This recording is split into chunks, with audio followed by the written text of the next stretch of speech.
Dear students, welcome to all. आप सभी लोगों को मेरे यूट्यूब चैनल में स्वागत है। पिछले वीडियो में हमने बात किया था डिवीजन के बारे में, दादा भाई नौरोजी के बारे में बात किया और उम्मीद करते हैं आप सभी लोगों को वह वीडियो पसंद आया होगा। और इस स्लाइड में हम बात करेंगे बाल गंगाधर तिलक के बारे में। तो हम बाल गंगाधर तिलक के बारे में आप लोगों को बता रहे हैं। आप लोग पेन कॉपी लेकर तैयार हो जाइए और जो बात हम बताते हैं उसको नोट डाउन करते रहिए, ताकि इससे संबंधित जो भी क्वेश्चन बनेगा वो सारा का सारा क्वेश्चन आप लोगों को हम बताएंगे, और ताकि आपके परीक्षा में अगर आए तो आप लोग उसे सॉल्व कर सकें। तो इसी तरह बने रहिए मेरे साथ और हम बात करते हैं बाल गंगाधर तिलक की। तो सबसे पहले हम बात करते हैं बाल गंगाधर तिलक का जन्म कब हुआ था। तो बाल गंगाधर तिलक का जन्म 23 जुलाई 1856 को हुआ था। 23 जुलाई 1856 को बाल गंगाधर तिलक का जन्म हुआ था। महाराष्ट्र में हुआ था। तो महाराष्ट्र के रत्नागिरी में हुआ था। महाराष्ट्र के रत्नागिरी में हुआ था। तो रत्नागिरी से संबंधित कुछ बातें हैं जो जानना बहुत ज़रूरी है, और ये करंट से संबंधित बातें हैं तो इसको जानना बहुत ही ज़रूरी है। तो हम इस विषय पे थोड़ा सा बात चर्चा कर लेते हैं। तो यहाँ पे ऑयल रिफाइनरी बन रहा है। रत्नागिरी में एशिया का सबसे बड़ा ऑयल रिफाइनरी बन रहा है। ऑयल रिफाइनरी बन रहा है एशिया का सबसे बड़ा, रत्नागिरी में। रत्नागिरी महाराष्ट्र में पड़ता है और यहीं पे 23 जुलाई 1856 को बाल गंगाधर तिलक का जन्म हुआ था। ठीक, तो हम अब बात करते हैं आगे बाल गंगाधर तिलक।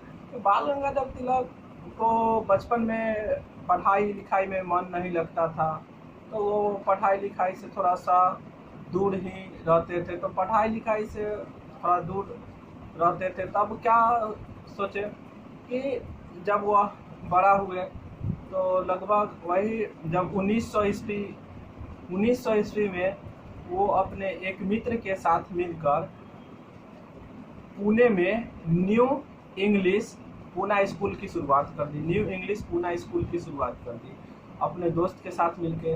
उनके दोस्त का नाम था अगरकर। ध्यान रखिएगा, अगरकर क्रिकेट वाला अगरकर नहीं है, जो अजीत अगरकर है उनका बाल गंगाधर तिलक का फ्रेंड्स था, और ये अजीत अगरकर अभी की बात है। नहीं तो ध्यान रखिएगा, ये सब घटना जो है 1900 ईस्वी की है। तो आगे हम लोग फिर बात करते हैं इसके आगे। बाल गंगाधर तिलक लोगों में देशभक्ति की भावना को जागृत करने के लिए बहुत सारे अथक प्रयास किए। तो जिसमें से 1893 ईस्वी में लोगों में देशभक्ति को जागृत करने के लिए इसने गणेश उत्सव मनाने की शुरुआत किया, जिसके कारण लोगों में देशभक्ति की भावना जागृत हो पाए। नहीं, ये सब देख करके 1893 में 1893 में गणेश उत्सव की शुरुआत बाल गंगाधर तिलक के द्वारा किया गया था। इसके 2 साल के बाद यानी 1895 में शिवाजी उत्सव मनाने की शुरुआत बाल गंगाधर तिलक के द्वारा ही किया गया था।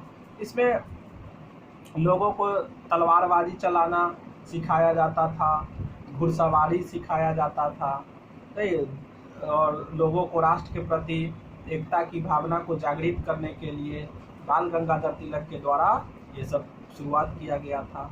तो ध्यान रखिए। फिर अब बात करते हैं बाल गंगाधर तिलक की पत्रिका के बारे में। तो बाल गंगाधर की 2 पत्रिका थी, एक केसरी और दूसरा मराठा। तो केसरी जो था वो मराठी भाषा में लिखा गया था, और मराठा जो था वो अंग्रेजी भाषा में लिखा गया था। तो अंग्रेजी भाषा में मराठा पत्रिका अंग्रेजी भाषा में लिखा गया था, और केसरी मराठी भाषा में लिखा गया था। तो और यही केसरी है जिसमें एक शीर्षक छपा था, एक शीर्षक के नाम से छपा था कि भारत की दुर्दशा या भारत का दुर्भाग्य। तो अगर सवाल पूछा भारत की दुर्दशा या भारत का दुर्भाग्य किस पत्रिका का शीर्षक था, तो केसरी, जो मराठी भाषा में बाल गंगाधर तिलक के द्वारा लिखा गया था। इसमें यह भी बात लिखा गया था कि उसमें अंग्रेज सरकार की गलती को दिखाया गया था। इसमें अंग्रेज सरकार की जितनी सारी गलतियां थी सभी को दिखाया गया था उस केसरी पत्रिका में। अब और उसमें एक बात और था कि 30 अप्रैल 1908 की जो घटना था, 30 अप्रैल 1908 का जो कांड था, उसको भी उसमें दिखाया गया था। तब यही सब बात जो है अंग्रेज को क्या लगेगा, खराब लगेगा। तो अंग्रेज क्या करेगा कि बाल गंगाधर तिलक को गिरफ्तार करके और मांडले जेल भेज देगा। 6 वर्षों तक उसी जेल में रहेंगे। तो अगर सवाल यहाँ से आता है कि इसे पत्रिका के कारण जेल जाने वाले पहले भारतीय कौन है, तो पत्रिका के कारण जेल जाने वाले प्रथम भारतीय बाल गंगाधर तिलक है। और अंग्रेजों के द्वारा इन्हें गिरफ्तार कर लिया गया और इन्हें मांडले जेल भेज दिया गया। अब बात, जब वो जेल में गए तो ध्यान रखिए, जब जेल में गए होंगे तो वो जो जेल का ईंट गिनेंगे नहीं, कुछ तो ऐसा काम करेंगे। तो वो जेल में बहुत सारे किताब को पढ़े, जैसे वेद को पढ़े, उपनिषद को पढ़े, गीता को पढ़े, रामायण को पढ़े। ये सारी किताबें पढ़े और ज्ञान का अर्जन किए। तो वहीं पे जेल में ही उन्होंने 2 किताब लिख दी। पहला किताब था the Arctic home of Vedas और दूसरा किताब था गीता रहस्य। तो the Arctic home of Vedas के बारे में हम लोग समझते हैं कि आर्टिक होम ऑफ वेदास, आप लोगों को ध्यान होगा कि कुछ लोग कहते हैं कि आर्य जो है दक्षिण मैंने कि नॉर्थ इंडिया से आया, या कोई कहता है कि नॉर्थ अमेरिका, या कोई कहता है, मतलब बहुत सारे इस पर टिप्पणियां लोगों के द्वारा किया जाता है। तो जब ये ऋग्वेद पढ़ रहे थे, जब बाल गंगाधर तिलक जब ऋग्वेद पढ़ रहे थे, तो उसमें एक शब्द उनको मिला। वो शब्द था दीर्घकालीन उषा था, जिसका अर्थ होता है जहां पर सूर्य लंबे समय तक रहता हो। तो इसी से बाल गंगाधर तिलक कहते हैं कि जो भी आर्य लोग हैं वो कहाँ से आए थे, ये आए थे आर्कटिक से आए हुए थे। तो यहाँ पे ये बातें निकलता है। अगर सवाल आता है कि बाल गंगाधर तिलक बोले थे, बाल गंगाधर तिलक के द्वारा आर्य लोग कहाँ से आए थे, तो आर्कटिक क्षेत्र से आए थे। ध्यान रखिएगा इस बात को।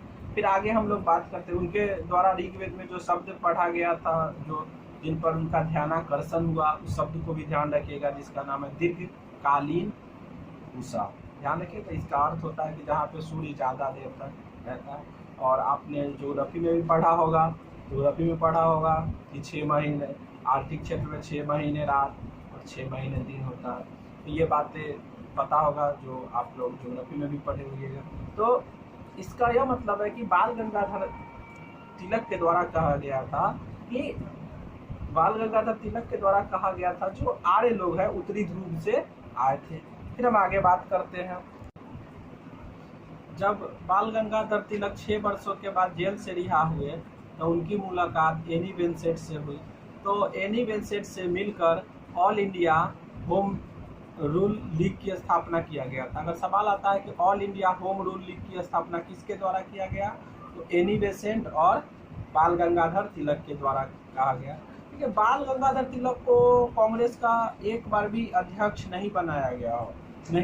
लेकिन आप लोगों को ध्यान में होगा कि जब सूरत अधिवेशन 1907 में हुआ था, तो सूरत अधिवेशन 1907 में हुआ, तो इसमें क्या हुआ था कि नरम दल और गरम दल जो है ये 2 भागों में बट गया था। नरम दल और गरम दल 2 भागों में बट गया। जैसे 2 भागों में बटा तो यहाँ पे, और उस समय इसकी अध्यक्षता रास बिहारी घोष के द्वारा किया गया था। ध्यान रखिएगा, रास बिहारी घोष अलग हैं और बोस अलग हैं, ये बात ध्यान में रखिएगा। तो क्या हो रहा है, जानते हैं कि आप लोगों को पता होगा कि जब नरम दल और गरम दल में 2 दल मतलब दोनों कांग्रेस का जो है वो 2 दलों में बट गया था 1907 के सूरत अधिवेशन में। अब क्या होगा कि जब 1916 में कांग्रेस का अधिवेशन लखनऊ में होगा, जिसकी अध्यक्षता जो है AC मजूमदार के द्वारा किया जाएगा, AC मजूमदार के द्वारा किया जाएगा।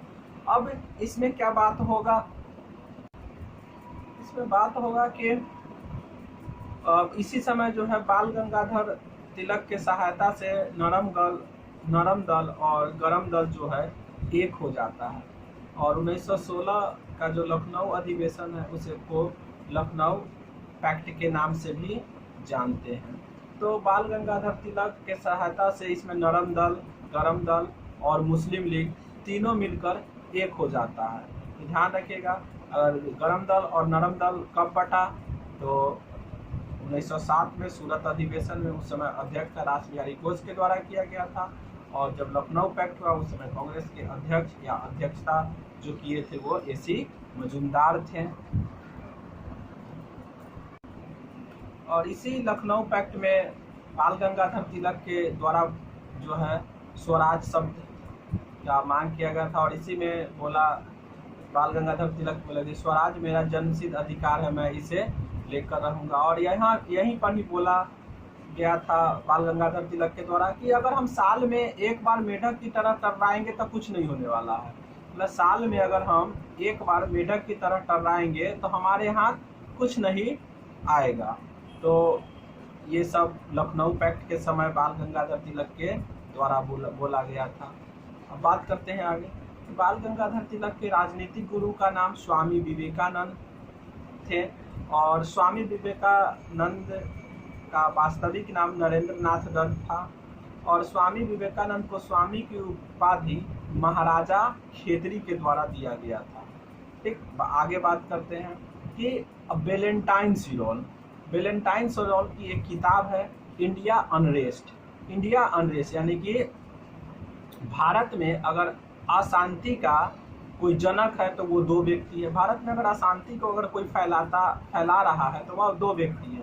अब वो दो व्यक्ति कौन कौन है, तो पहला है स्वामी दयानंद सरस्वती और दूसरा है बाल गंगाधर तिलक। तो ध्यान रखिएगा कि बाल गंगाधर तिलक को वेलेंटाइन सिरोल भारत में अशांति का जनक कहता था और स्वामी दयानंद सरस्वती को भी। तो लेकिन स्वामी दयानंद सरस्वती को पहले अशांति का जनक कहा गया था, उसके बाद बाल गंगाधर तिलक को कहा गया था। तो अब क्या होगा कि अब इसके बाद जो हुआ कि भारत में क्रांतिकारी आंदोलन चल रहा था, तो भारत में क्रांतिकारी आंदोलन के समय ही बाल गंगाधर तिलक को लोकमान्य की उपाधि दिया गया था। बाल गंगाधर तिलक को लोकमान्य भी कहा जाता है। अब लोकमान्य से संबंधित एक बात और है, समझ लीजिए। अब अगर लोकमान्य अगर बात कह देगा कि लोकनायक, तो लोकनायक जयप्रकाश नारायण को कहा जाता है।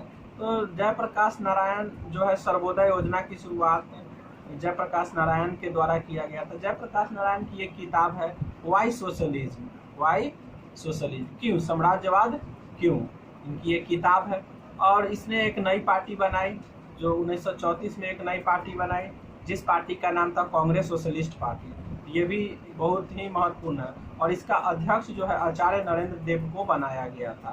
तो जयप्रकाश नारायण के द्वारा ही एक स्लोगन, एक नारा दिया गया था, वन नेशन वन पार्टी, मतलब कि एक राष्ट्र एक पार्टी होना चाहिए। ये लोक नायक जयप्रकाश नारायण के द्वारा दिया गया था। अब हम बात करते हैं लोक हितवादी की। ध्यान रखिए कि लोग इसी में कंफ्यूज कर जाता है, तो हम तीनों यहीं पे आप लोगों को बता देते हैं ताकि आप कंफ्यूज ना करें। तो लोक हितवादी जो है वो गोपाल हरि देशमुख को कहा जाता है। चलिए हम फिर आते हैं बाल गंगाधर तिलक पे। तो क्या हुआ, एक बार बहुत की वदंतियों का कहना है कि बाल गंगाधर तिलक एक बार सिडनी के साई मंदिर गए और वहाँ साई से पूछा कि क्या मैं भारत की आज़ादी तक जीवित रहूँगा, तो साई मुस्कुराए और वापस भेज दिए। तो ऐसा कुछ इतिहासकारों का कहना है और ना हमने देखा ना आपने देखा, ऐसा कुछ इतिहासकारों का कहना है कि क्या हुआ होगा। चले इतिहास है, हम लोग समझ लेते हैं, जान लेते हैं। कुछ बातें था जो हम आप लोगों को बता दिए। तो अब क्या हुआ कि बाल गंगाधर तिलक वृद्ध हो गए थे और बाल गंगाधर बाल गंगाधर तिलक की मृत्यु 1 अगस्त 1920 को ही हो जाता है। एक तरफ बाल गंगाधर की मृत्यु होती है और बाल गंगाधर इस देश मतलब बाल गंगाधर इस धरती से विदा लेते हैं और महात्मा गांधी के द्वारा भारत में असहयोग आंदोलन शुरू किया जाता है। यानी कि भारत में महात्मा गांधी के द्वारा असहयोग आंदोलन जो है 1 अगस्त 1920 को ही शुरुआत किया जाता है। अब यहाँ पे बात कर लेते हैं और थोड़ा सा कि जब बाल गंगाधर तिलक की मृत्यु हुई तो उस समय जो है कि मुस्लिम लोगों में बहुत सारे द्वेष फैल गया था। तो कोई भी मुस्लिम इनके शव यात्रा में आने को तैयार नहीं थे या सबको देखने तक के भी तैयार नहीं थे। तब जो है ये गांधी जी सभी को बोले तो 2 व्यक्ति जो है आया और ये पहला व्यक्ति था अबुल कलाम आज़ाद और दूसरा था शौकत अली। तो शौकत अली एक ऐसे मुस्लिम हैं जो बाल गंगाधर तिलक के अर्थी को कंधा दिए थे। ध्यान रखिएगा, शौकत अली बाल गंगाधर तिलक के अर्थी को कंधा दिए थे। तो अबुल कलाम आज़ाद के बारे में थोड़ा सा बात कर लेते हैं। अबुल कलाम आज़ाद की 2 पत्रिका हैं, अल हिलाल और अल बिलाल। 2 पत्रिका अल हिलाल और अल बिलाल है। तो अबुल कलाम आज़ाद स्वतंत्र भारत के प्रथम शिक्षा मंत्री थे। अबुल कलाम आज़ाद कांग्रेस के सबसे ज़्यादा दिन तक अध्यक्ष बनने वाले रहे थे और सबसे युवा अध्यक्ष भी थे। तो ये सब बातें बाल गंगाधर तिलक से संबंधित थे। उम्मीद करते हैं कि बाल गंगाधर तिलक से जो भी संबंधित बातें हैं वो हम आप लोगों को बता दिए हैं।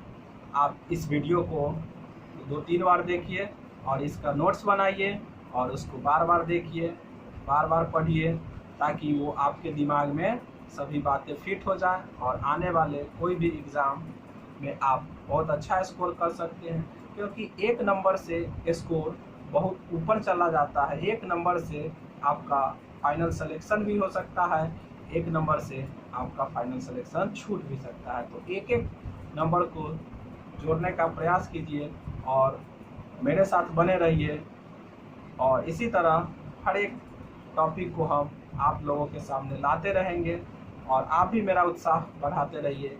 इसके लिए आप एक लाइक कीजिए, मेरे वीडियो को शेयर कीजिए और मेरे चैनल को सब्सक्राइब कीजिए। आप लोग मेरा सपोर्ट कीजिए ताकि हम आपके लिए ज़्यादा से ज़्यादा और वीडियो ला सकें। फिर मिलते हैं हम लोग अगले वीडियो में। धन्यवाद।